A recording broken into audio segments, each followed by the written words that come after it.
So today we're going to be looking at the Battle of Palkhed from the Martha Wars, and I guess it's going to have to do with the Mughal Empire. Sorry. So this is from the Great History March.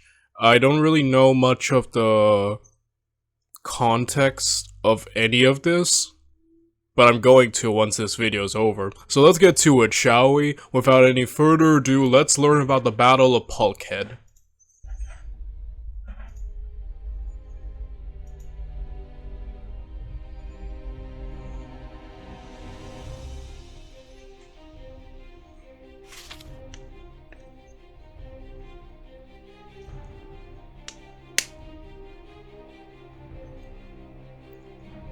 It's late 16th century.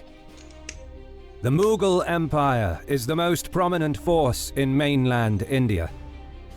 The Mughals were an Islamic dynasty that succeeded the Delhi Sultanate, established some 350 years earlier, when Muhammad of Ghor defeated the northern Indian kingdoms, cementing the Islamic presence in the Indian subcontinent. While the Mughals were masters of most of northern India, remnant sultanates still ruled over most central areas of the subcontinent, most notably the Deccan region. Despite being Islamic, these dynasties were mutually antagonistic towards each other. As the Mughals consolidated their power in the north and slowly advanced into the Deccan region, local Hindus from the western hilly plateau tried to use the internal divisions between Islamic elements in order to assert themselves. They were the Marathas. This video is brought to you by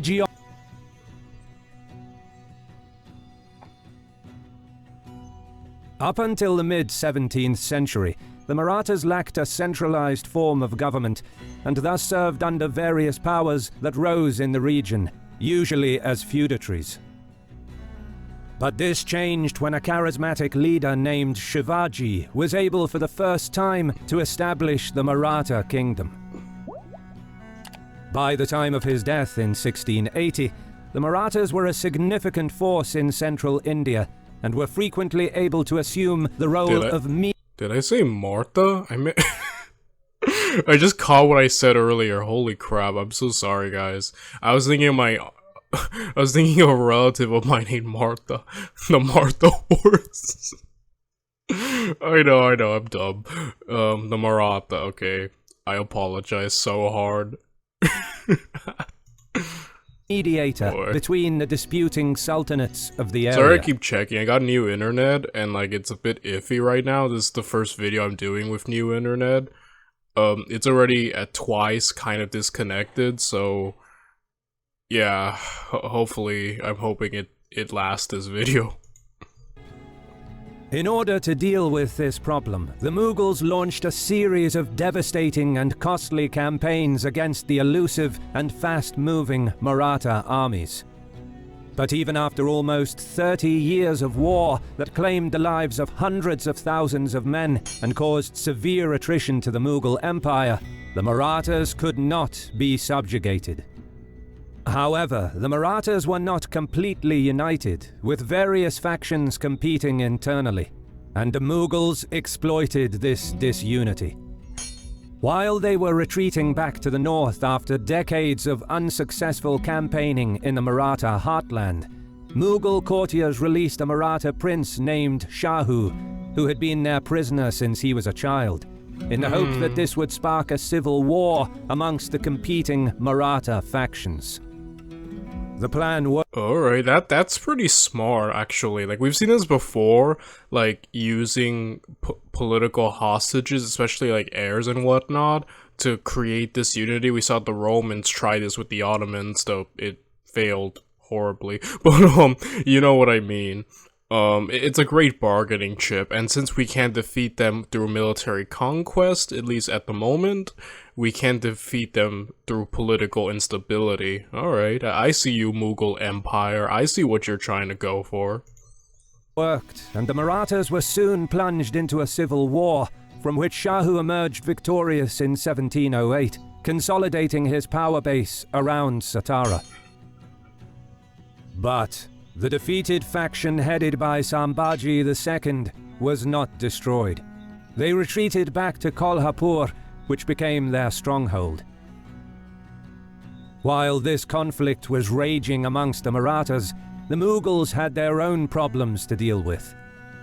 The state of affairs within the Mughal Empire after the death of their last emperor in 1707 was chaotic. The prolonged and unfruitful campaigns against the Marathas created a volatile political situation within the empire, which was now in a downward spiral. Numerous subjugated peoples rebelled against the central authority, while the exhausted army and depleted treasury were further strained due to internal Mughal factionalism, fratricidal bouts, and a continuous cycle of succession wars and conflicts. During these internal conflicts between powerful Mughal nobles, the Marathas occasionally intervened in favor of one faction against another, even providing occasional military assistance. It was due to their role as mediators that the Marathas were eventually granted the right to collect taxes in the entire Deccan region. The Marathas were granted the right to collect Kaldu. Okay, so it seems a complete... Yeah, while there was instability here with the Marathas, it seems like the Mughals are by no means doing better. In fact, they're probably doing worse because of their greater size. And look, they're already losing so much territory, and now the Marathas are like backing up sides. Basically, it seems like the tables have sort of reversed with the Mughals now. I keep wanting to say Muggles, and I'm like, this isn't Harry Potter, but the Mughals, now the ones kind of on the back foot. How the turntables, eh? From this chaotic civil strife rose a man that went by the name of Nizam ul-Mulk, who would become the most powerful Mughal of the Deccan region. Nizam hailed from the top echelons of Mughal aristocracy, and his family played a prominent role in imperial politics for generations. During the period of civil wars between numerous pretenders for the Mughal throne after 1707, he had enough foresight to remain neutral, biding his time while conserving his forces, waiting for the proper moment to make his move. His moment came when he was called upon to intervene during one of the many feuds within the Mughal court. Nizam was made Grand Vizier of the Mughal Empire in 1721, but, alarmed with his growing power, Emperor Muhammad Shah transferred him from the court at Delhi to Awadh in 1723. Nizam rebelled against the order, resigned his position as Grand Vizier, and marched towards the Deccan. However, while en route, he was stripped of his governorship of the Deccan and declared a rebel. The emperor sent an army against him under the command of Mubariz Khan. Nizam was now in dire straits. With the Marathas at his back and the Mughal emperor turned hostile, he had little choice. In an unexpected move, he requested the aid of the Marathas on the assurance that their demands for collecting taxes over the entire Deccan region would be granted. Here enters the story another prominent character who would come to play a key role during the upcoming tumultuous events. His name was Baji Rao, and he was the son and Peshwa of the Maratha king Shahu. Baji Rao assisted Nizam against the incursions of the Mughal emperor, thereby enabling Nizam to defeat Mubariz Khan at the Battle of Sakarkida in 1724. After this defeat, the emperor was out of options, and he was forced to accept Nizam's dominance over the Deccan region. Nizam always nurtured ambitions of carving out an independent sphere of influence for himself in the Deccan, having correctly anticipated the coming decline of the Mughal Empire. And after this victory, these ambitions seemed to materialize. As soon as he got rid of the Mughal menace, he began his effort to free himself from the shackles of Maratha demands. Oh boy, that's a dangerous position. I think Nizam is kind of getting himself into. Like, he had to basically rely on getting the Marathans to help him, and basically promising, making big promises to them, and now he wants to backstab the people who helped him get rid of the threat of the Mughals. I think that's a really dangerous game he's playing. Since he no longer had any interest in following through with his obligations to Shahu. Nizam was, however, confident that he could utilize the internal divisions among the Marathas and bring them under control. He insisted that he couldn't decide whether to send the revenue to Shahu at Satara or Sambhaji at Kolhapur, who was the leader of the rival faction that was defeated by Shahu in 1708. He then proposed to act as the mediator between the two, a position which would, in effect, make him the kingmaker and the supreme power in the Deccan. This was not at all acceptable to Baji Rao, and the subsequent negotiations gradually broke down. Again, he's trying to do something. He's trying to use this like political division, and again, like I said, I don't know if these are the right guys to be angering, considering he needed their military might. I guess we'll see, man. Like, I don't know. I just think he's in a really... he needs to tread lightly, you know what I mean? He's kind of walking a tightrope right now. Nizam then halted the existing payment of taxes in the neighboring regions, and openly gave his support for Sambhaji, who joined him with his forces. Shahu's court was divided into two parties. The conservative faction wanted to consolidate their hold on the Deccan and rebuild the Maratha country. The more aggressive faction led by Baji Rao saw the Mughals as rich, decadent, and weak, and the time was ripe for the expansion of Maratha power into northern India. In a heated court debate, Baji Rao sealed the argument with a vigorous speech that won Shahu over. "Let us transcend the barren Deccan and conquer central India. The Mughals have become weak, indolent womanizers and opium addicts. Strike, strike at the trunk, and the branches will fall off themselves. Listen but to my counsel, and I shall plant the saffron flag on the walls of Attock." The stage was set for the campaign that would lead to Palkhed.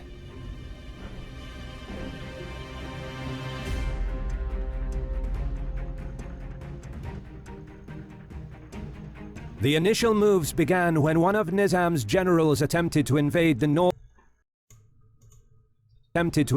northern parts of Maratha territories. He was eventually repulsed by the fast-moving and almost exclusively mounted Maratha army, and was forced to return back to his base at Aurangabad. Okay, that's interesting. That's a cool little thing he just mentioned, that the Maratha army is mainly just...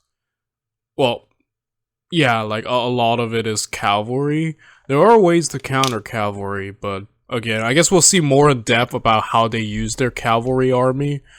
And it depends on, like I said, I don't really know much about India, especially around this time, guys, or how their armies, they composition their armies, which is always kind of a part that I like learning about when areas we haven't looked at, like what kind of tactics do they like to use, and what is the composition of their armies.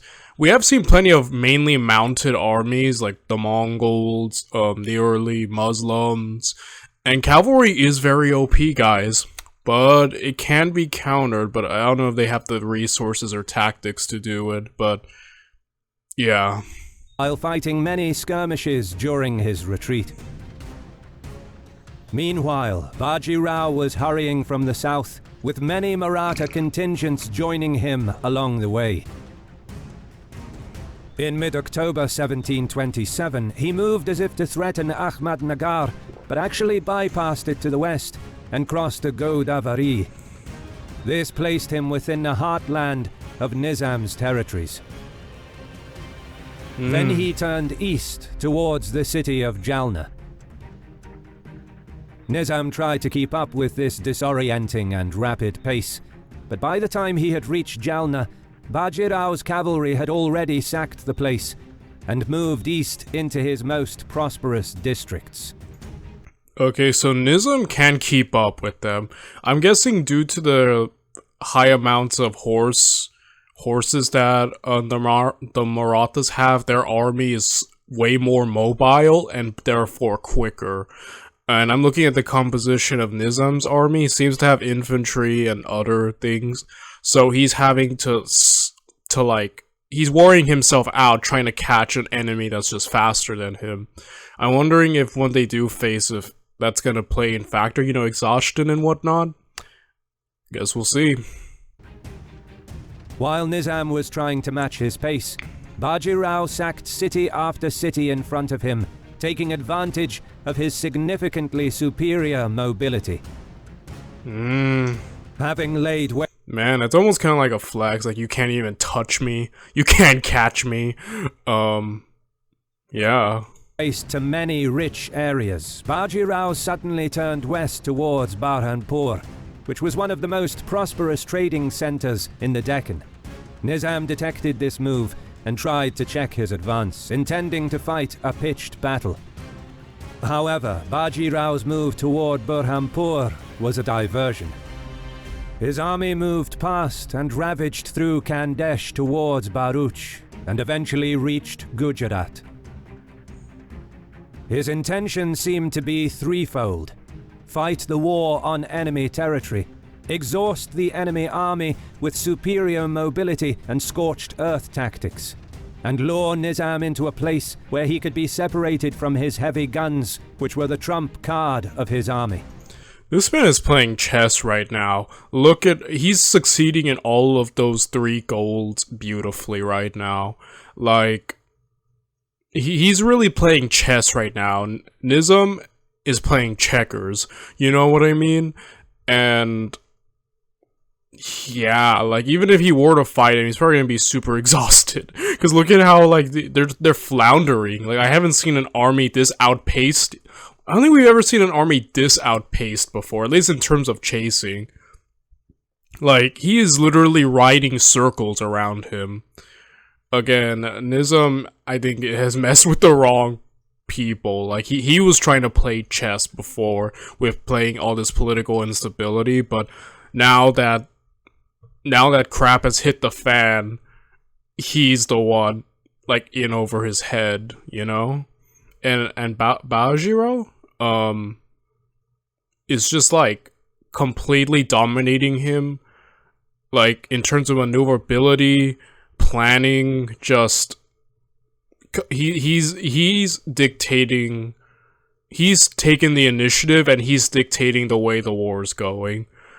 So, again, the enemy who takes the initiative usually always does well in these series. Whoever takes that initiative, whoever dictates how things are done, usually always, like, prevail. That's a trend we've seen in this series. Not all the time, but the majority of the time. And, yeah, the Marathans have taken that.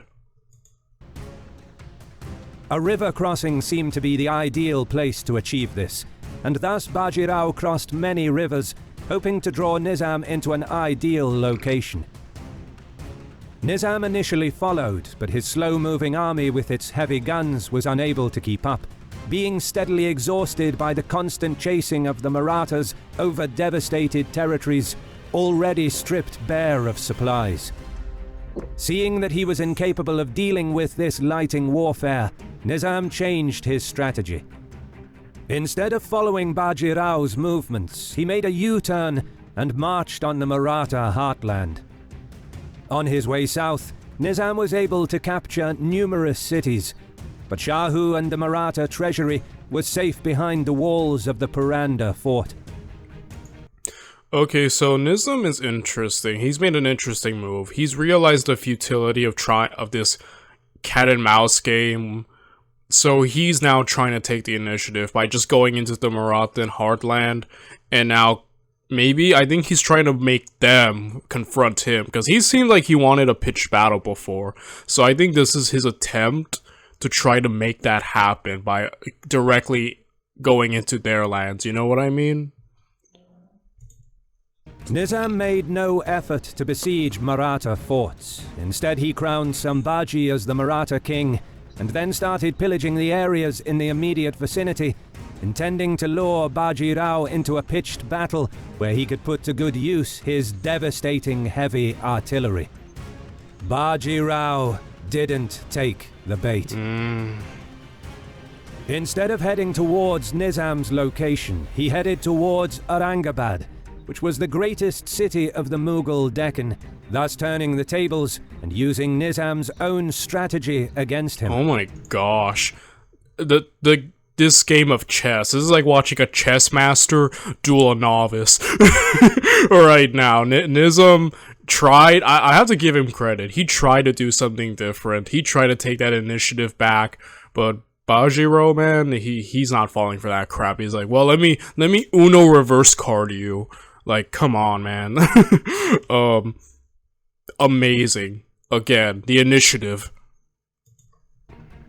The Mughal general now had to force march his army northwards in order to save Aurangabad from imminent destruction, leaving many of his heaviest guns behind in his haste to reach his objective.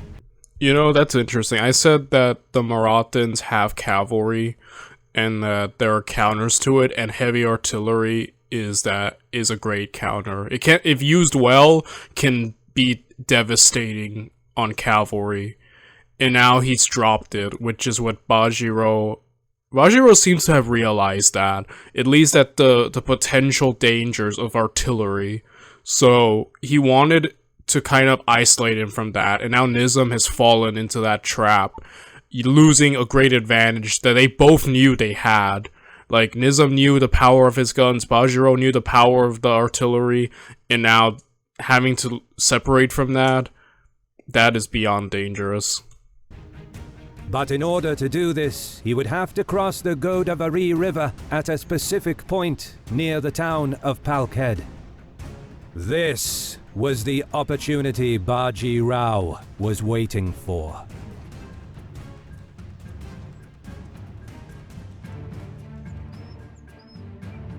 Oh. Okay. I don't know how deep that river is, if it's easy to cross or not. Pardon me for my ignorance, but if it isn't, then that's bad. If it isn't that easy to cross, because, I don't know, man.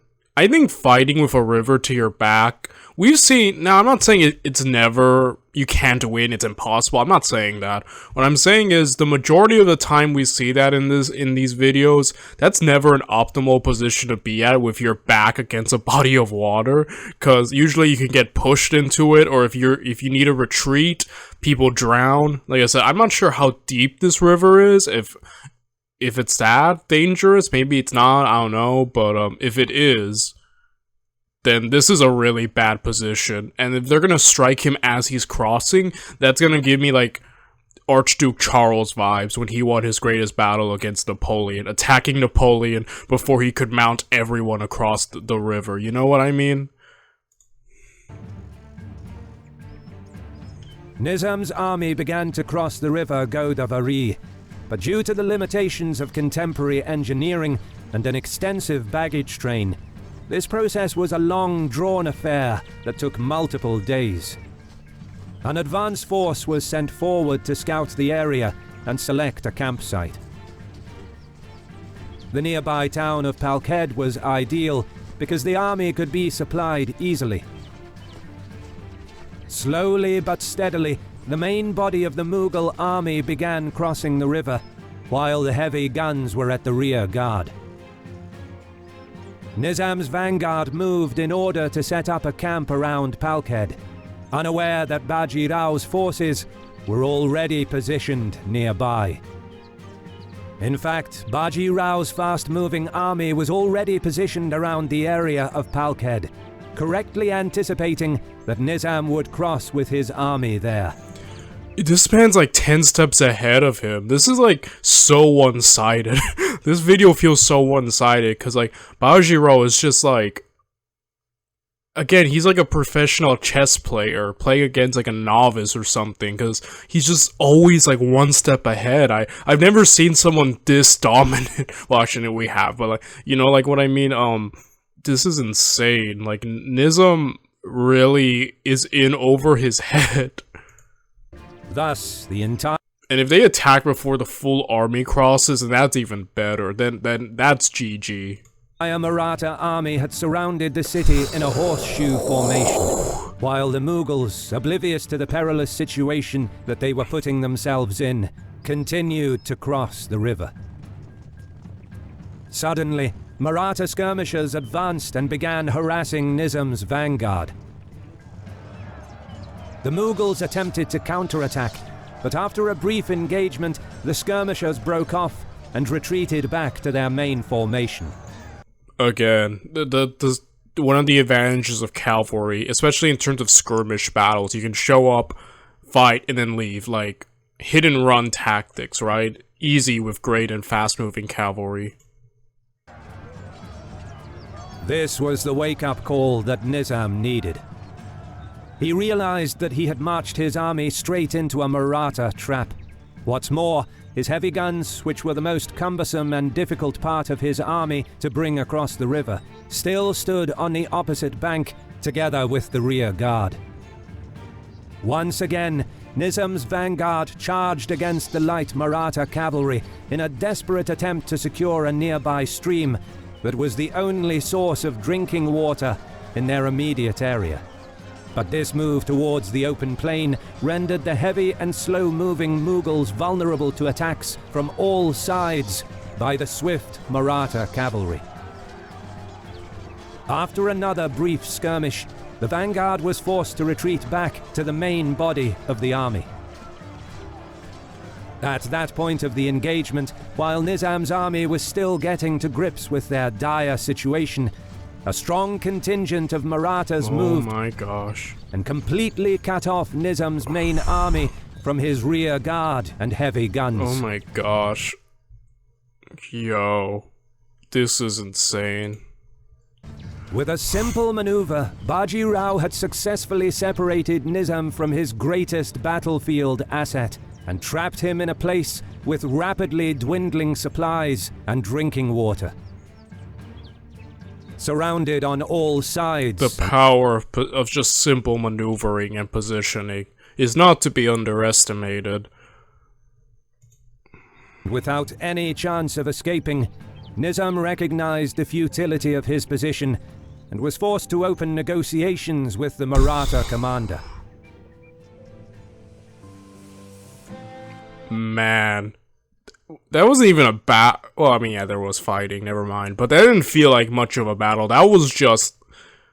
You know what that reminded me of? Remember when Julius Caesar, during the Civil War, managed to defeat several Roman generals? Not even having a pitched battle, just by preventing their escape. I think it was in Spain that he pulled those moves off. It was it was in Spain. He managed to defeat other Roman generals just by trapping them. He didn't even have to shed blood, or at least much. So, like, again, this video reminded me of that, and just how you could win a battle just by outmaneuvering your enemy, just by positioning alone. That was a masterclass. Holy crap, that was chess playing 101. Losses for both sides were few, but in a masterpiece of strategic mobility, Baji Rao was able to nullify the army of the most powerful Mughal warlord of the Deccan, while avoiding massive casualties. Insane. Dude, Baji Rao, man. That was amazing. In the aftermath of the Battle of Palkhed, Nizam-ul-Mulk was forced to agree to every single term set by the Marathas. He had to abandon the cause of Sambhaji and, above all, accept the Maratha right to collect taxes in all of his territories in the Deccan region. Even though Nizam tried again to subdue the unruly Marathas, he again failed miserably at the Battle of Bhopal in 1737, where Baji Rao once again defeated Nizam in pretty much the same way. Oh my gosh. Oh, 2 for 1. Wow. Amazing. The victory at Palkhed not only demonstrated Baji Rao's strategic genius, but also ensured the role of the Marathas as a prominent power within the Indian subcontinent in the decades that followed, demarcating the irreversible decline of the Mughal Empire. Special thanks to our friend Hawk S. Bellum for Okay, that was an amazing video. Just winning without having to I think you're a genius if you can win a battle without having to shed much blood. And Bajirao certainly was a genius. That was great, guys. I love that.